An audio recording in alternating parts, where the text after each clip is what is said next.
Good morning प्यारे बच्चों। Good morning प्यारे बच्चों। तो सबसे पहले जो नया चैप्टर स्टार्ट कर रहे हैं उससे पहले देश की बात हो जाए।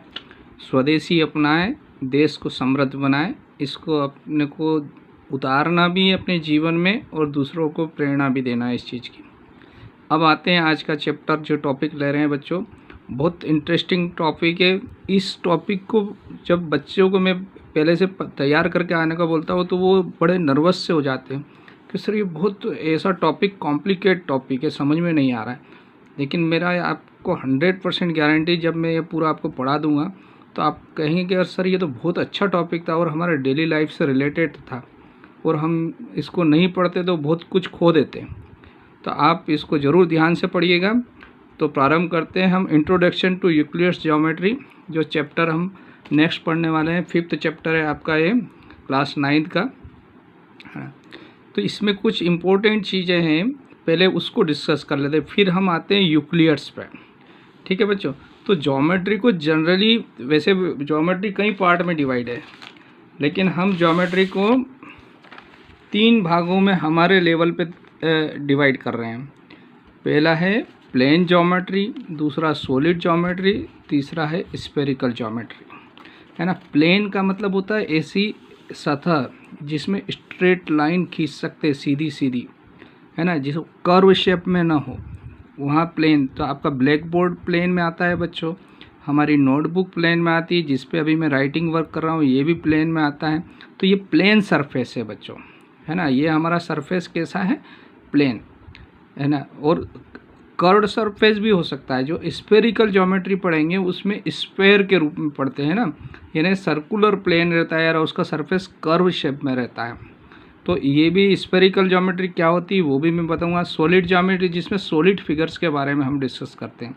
उससे पहले ज्योमेट्री की कई पार्ट्स है वो भी दिखा देता हूँ मैं आप। देखिए बच्चों, हमको नॉलेज होना चाहिए ज्योमेट्री क्या है। तो ज्योमेट्री का एल्जेब्रिक ज्योमेट्री, जिसमें हमने ग्राफ वगैरह पढ़े हैं, अभी पढ़ के आए ना, फिर उसमें कोऑर्डिनेट ज्योमेट्री एलजेब्रा में ही आता है ना, कोऑर्डिनेट दिखाए थे, है ना। ऐसे आगे आप जाएंगे तो और बहुत सारी चीज़ें, एनालिटिकल ज्योमेट्री होती है, कॉम्प्लेक्स ज्योमेट्री होती है, एक कॉम्बिनेटोरियल ज्योमेट्री होती है, पैराबोलिक ज्योमेट्री होती है, और प्लेन ज्योमेट्री जो हम पढ़ रहे हैं, और ETC और बहुत सारे। तो हमको अभी डिटेल में जाने की ज़रूरत नहीं है, अभी जो हम पढ़ रहे हैं उस पर आते हैं।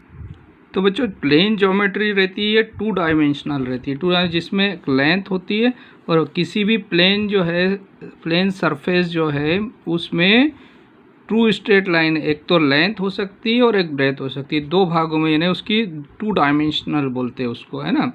और यही 2 डायमेंशनल ज्योमेट्री, जिसको आगे जाकर हम पढ़ेंगे यूक्लिड्स के नाम से जानते हैं ना। सॉलिड ज्योमेट्री में सॉलिड फिगर यूज़ करते हैं हम लोग, और स्फेरिकल ज्योमेट्री स्फेयर, यानी एक छोटा स्फेयर, जैसे ग्लोब देखा होगा ना आपने, वो हो सकता है, या पूरी पृथ्वी, बड़े भाग का लो तो पूरी पृथ्वी, है ना। तो ये स्फेरिकल ज्योमेट्री में आते हैं। तो बच्चों, प्लेन ज्योमेट्री के कुछ एग्जांपल्स है आपका जो हम कॉपी में बनाते हैं, फिगर बनाते हैं, जिसको हाथ से पकड़ के उठा नहीं सकते, जिसको छू नहीं सकते, सिर्फ देख सकते हैं उनको, ऐसे जिसका पेंटिंग वर्क होता है, वो सब प्लेन ज्योमेट्री में आते हैं आपके। ठीक है ना। तो इसमें 2 डायमेंशन, लेंथ और विड्थ बोल सकते हो, या लेंथ ब्रेथ भी बोल सकते हो, यानी 2 डायमेंशनल रहते हैं ये। तो सॉलिड फिगर तो आप जानते ही बच्चों, क्यूब है, क्यूबॉइड है, पिरामिड हो सकता है आपका, सिलेंडर हो सकता है, स्फेयर हो सकता है, कोन हो सकता है, इन सब के बारे में आप पहले पढ़ चुके हैं। तो ये सॉलिड फिगर है, इसमें 3 डायमेंशन, लेंथ, ब्रेथ और हाइट। और सॉलिड की पहचान क्या रहती है, जो मूवमेंट कर सकता है, जिसको हम फील कर सकते हैं, उठा सकते हैं और इसका मूवमेंट कर सकते हैं, वो सब सॉलिड में आते हैं। प्यारे बच्चों, स्फेरिकल ज्योमेट्री बहुत इंटरेस्टिंग सब्जेक्ट है, और हमारे लिए प्रैक्टिकली भी ये जो हम पढ़ते हैं ना, इसमें कंट्रोवर्सी है हमारे, हम जो पढ़ रहे हैं इसमें। तो स्फेरिकल ज्योमेट्री क्या कहता है, जैसे कहीं भी स्फेयर में 2 लाइन आप पैरेलल खींचते हो, जैसे पृथ्वी पे 2 सीधी सीधी लाइनें खींचोगे तो वो आगे जाकर आपस में मिल जाएगी। जैसे आपने अर्थ पे या ग्लोब पे 2 लाइन खींचा, यहाँ 90 डिग्री का एंगल बना रहे, ये जाकर वापस आपस में मिल जाएंगी। तो यानी स्फेरिकल ज्योमेट्री में पैरेलल लाइन नहीं होती है ना। तो इस प्रकार से स्फेरिकल ज्योमेट्री यूक्लिड्स ज्योमेट्री को क्या कर देती है, फेल कर देती है। तो यूक्लिड ज्योमेट्री सिर्फ प्लेन फिगर में ही सक्सेस है, छोटे एरिया में, छोटे से शेप में जो प्लेट हमको दिखाई देता है, बड़े स्तर पर यूक्लियस ज्योमेट्री फेल हो जाती है। तो इसको स्फेरिकल ज्योमेट्री को नॉन यूक्लियस ज्योमेट्री भी बोलते हैं बच्चों। तो बच्चों ये जो है ग्रीक मैथमेटिशियन है यूक्लियस, है ना, इन्होंने ज्योमेट्री को कलेक्शन किया और उसको एक बुक के रूप में डिफाइन कर दिया। जबकि इनसे पहले हमारे इंडियन मैथमेटिशियन है, ये लगभग 2000 ईयर पहले की बात है इन्होंने, जबकि हमारे हिंदुस्तान में 3000 वर्षों पहले ही ज्योमेट्री पे बहुत कुछ रिसर्च हो चुका था और उसका यूज़ हो चुका था। वैसे इंडियन ग्रेट होते हैं, लेकिन हम लोग क्या है कि कुछ चीज़ों को इम्प्लीमेंट करने में चूक गए, तो और लिपिबद्ध करने में, और इन लोगों ने क्या करा, लिपिबद्ध कर दिया। वैसे इनका योगदान बहुत बड़ा है। तो अब हम आते हैं इंडियन ने जो क्या क्या किया था उसको भी देखते हैं। प्यारे बच्चों, आपने हड़प्पा मोहनजोदड़ो का नाम सुना ही होगा, है ना। तो इंडियन वैली जो सिविलाइजेशन है वो आपको मैं फिगर दिखा रहा हूँ इस प्रकार से। तो बहुत ही सिस्टमेटिक वे में उन्होंने अपने यहाँ पर मकान बनाए थे और नालियों का निर्माण करा था और पूरा ज्योमेट्री यूज़ किया था, बिल्कुल पैरेलल उन्होंने किया था। तो ये यूक्लिड से पहले 3000 ईयर पहले, यानी उससे लगभग 1000 वर्ष पूर्व उन्होंने पूरा ज्योमेट्री का यूज़ कर लिया था। अब आते हैं हम हमारे ओरिजिनल यूक्लिड्स की जो ज्योमेट्री पढ़ रहे हैं इस चैप्टर में, उस पर डिस्कस करते हैं। तो बच्चों यूक्लिड्स ज्योमेट्री में हम पढ़ेंगे पॉइंट के बारे में, line, parallel line, angle, congruent figure, similarity, ये चीज़ें वैसे हम पढ़ चुके हैं। इनको एक एक बार रिवाइज करेंगे और इसके बारे में थोड़ा जानेंगे कि यूक्लिड्स महोदय ने क्या कहा था। ये यूक्लिड्स ज्योमेट्री पूरा ऐसे ही है जो हम पढ़ चुके हैं, उसी को हमको बता रहे हैं वो। बच्चों आगे इसमें पढ़ेंगे यूक्लिड्स ज्योमेट्री में कि डेफिनेशन क्या चीज़ है। यूक्लिड्स ने मेन इन चीज़ों के बारे में बात करी है कि डेफिनेशन, थ्योरम, एक्सॉम्स और पोस्टुलेट। जैसे डेफिनेशन को हिंदी में कहेंगे तो परिभाषा बोलते हैं। किसी भी चीज टर्म को डिफाइन करना यानी उसका मतलब बताने को डेफिनेशन बोलते हैं बच्चों, है ना। थ्योरम जो रहता है यानी वो जिस कोई भी एक सेंटेंस रहता है वो जिसके जो बात कही गई है उसको उसका प्रमाण दे सकते हैं, उसको प्रमेय दे सकते हैं, यानी उसको प्रूव कर सकते हैं। थ्योरम का मतलब होता है किसी भी सेंटेंस को हम प्रूव कर सकते हैं, यानी उसको प्रूफ दे सकते हैं। फिर एग्जाम्स यानी सिद्धांत कहलाते हैं। एग्ज़ाम और पोस्टुलेट मेन हमारे दो टॉपिक रहेंगे इसमें, है ना। तो एग्ज़ाम और पोस्टुलेट दोनों ही क्या चीज़ें हैं जिनको हम प्रूव नहीं कर सकते, ऐसे के ऐसे अपना लिए गए हैं, है ना। ये हिंदी में होता है सिद्धांत स्वयं सिद्ध कथन, यानी हमने मान लिया कि ऐसा है। जैसे दो चीज़ें बराबर है तो आपको दो चीज़ इक्वल है, मान लो ये दो आपको दिखाई दे रहा है कि ये आपस में इक्वल है, तो बस ये हमने मान लिया, यह स्वयं सिद्ध है कि ये दोनों आपस में इक्वल है। तो एग्जाम्स और पोस्टुलेट दोनों का ही एक ही मतलब, पोस्टुलेट अभिधारणा है इन्हें सही होने के आधार पर स्वीकार कर लेना और ये भी सही होने के आधार पर स्वीकार कर लिया गया। दोनों का मतलब लगभग एक जैसे, लेकिन इनके उपयोग अलग अलग है बच्चों। एग्जाम्स यानी पूरा मैथमेटिक्स में कहीं पर भी इसको यूज़ कर सकते हैं। जैसे 2 = 2 होता है, तो 2 = 2 कहाँ आता है आपका, ये न्यूमेरिकल यानी जो हमारे नंबर सिस्टम पढ़ते हैं ना उसमें आता है ना। तो मैथमेटिक्स में एलजेब्रा है आपका, आप स्टैटिक्स में यूज़ कर सकते हो, ट्रिग्नोमेट्री में यूज़ कर सकते हो, किसका, एग्जाम्स का। और पोस्टुलेट सिर्फ हम ज्योमेट्री में यूज़ करेंगे, जहाँ पर फिगर बनाएंगे ना वहाँ पर इसका, तो इसका लिमिटेड एरिया है। और एग्ज़ाम्स क्या है, ये पूरा जैसे एक स्टूडेंट है तो पूरा नवोदय का स्टूडेंट, यानी पूरा नवोदय के बच्चे 6 से लेकर 12 तक का कोई भी स्टूडेंट नवोदय का स्टूडेंट कहलाता है। और पोस्टुलेट का मतलब इसे 9th क्लास का स्टूडेंट, तो 9th क्लास का स्टूडेंट सिर्फ 9th का ही होगा। और अगर मैंने कहा नवोदयन स्टूडेंट तो वो 6 से लेके 12 तक और 9th का भी हो सकता है। तो एग्ज़ाम और पोस्टुलेट में यही डिफरेंस है कि एग्ज़ाम का एरिया ज़्यादा बड़ा है, पोस्टुलेट सिर्फ हम कहाँ पर यूज़ करते हैं, ज्योमेट्री में। तो आगे बढ़ते हैं बच्चों। और तो बच्चों यूक्लिड्स ज्योमेट्री को और डिटेल में समझने के लिए सबसे पहले हमको पढ़ना पड़ेगा स्टेटमेंट। तो स्टेटमेंट को क्या कहते, स्टेटमेंट क्या चीज़ है। तो statement is a sentence which is either true और फॉल्स, यानी कोई एक कथन कोई बात कही गई बात है या तो वो सही होगी या गलत होगी। तो मैंने एक एग्जांपल दिया है, देखिए बच्चों यहाँ पर, the square root of 4 is 5। तो आपका इस बारे में क्या विचार है बच्चों? द स्क्वायर रूट ऑफ 4 यानी 4 का स्क्वायर रूट 5 होता है? अगर ये मैंने बात कही, आप सहमत है इससे?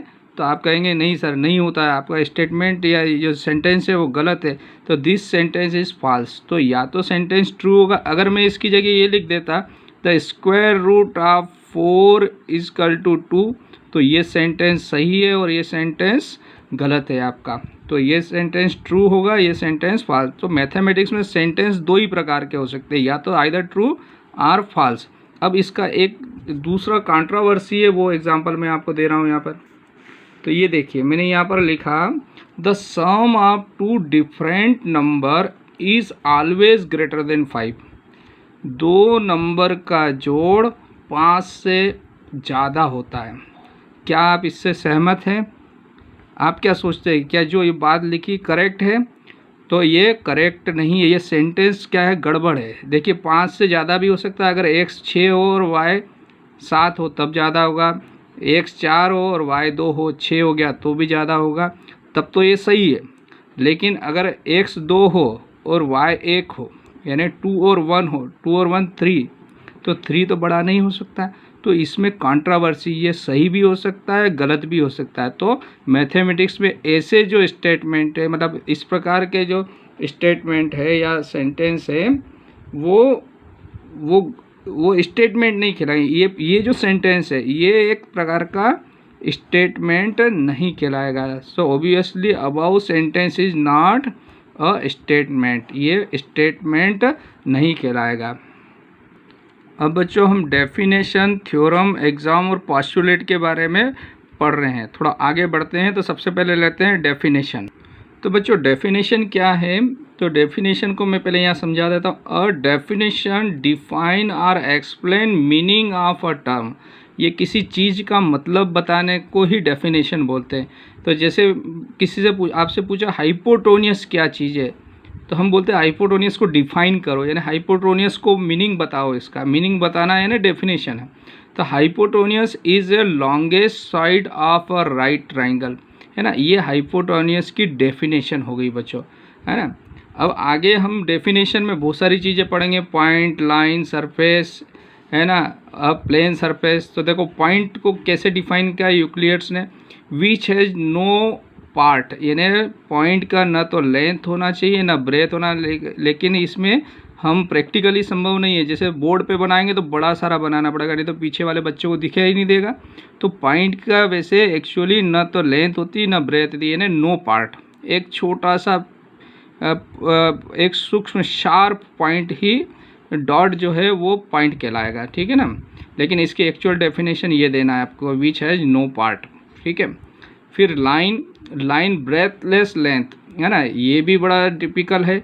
जैसे हमने लाइन ड्रा करेंगे बच्चों, तो वो तो उसकी अगर इसको मेजर करें नैनो सेंटीमीटर में वगैरह में तो इसकी लेंथ आएगी, लेकिन आपको दिखाने के लिए, बच्चों को बोर्ड पे दिखाने के लिए थोड़ा सा मोटी, यानी जिसकी ब्रेथ हो ऐसी खींचना पड़ती है। लेकिन डेफिनेशन क्या है एक्चुअली, ब्रेथलेस लेंथ, सिर्फ लंबाई होती है, यानी 1 डायमेंशनल है, 2 डायमेंशनल नहीं है, ठीक है। Surface area which has length and breadth only, यानी ये 2 डायमेंशन है, इसमें लेंथ भी होती है ब्रेथ भी होती है। सरफेस एरिया जैसे मैं अभी लिख रहा हूँ, ये मेरे लिए सरफेस है ना, तो सरफेस एरिया आपका स्क्वायर पे भी हो सकता है। लेकिन अब जो पढ़ रहे हैं बहुत इंपॉर्टेंट है, इन दोनों में आपको डिफरेंस करना मालूम होना चाहिए। और प्लेन सरफेस हम जो पढ़ेंगे यूक्लिड्स ज्योमेट्री, इसी पे पढ़ेंगे, plane surface which lies evenly with the straight lines on itself, यानी इसमें स्ट्रेट लाइन, सीधी लाइन, विदाउट कर्व वाली लाइन खींच सकते हो, कर्व नहीं होना चाहिए, वो प्लेन सरफेस कहलाता है और ये 2 डायमेंशनल होता है। अब आते हैं बच्चों थ्योरम में। तो थ्योरम तो देखिए क्या डिफाइन किया, a theorem is any logical statement that has been mathematically proven, मतलब ये एक ऐसा ट्रू स्टेटमेंट है थ्योरम जिसको हम प्रूव कर सकते हैं। इसको अपने अपने तरीके से आप डेफिनेशन दे सकते हो। तो ये एक प्रकार का ट्रू स्टेटमेंट है विच कैन बी प्रूव, है ना।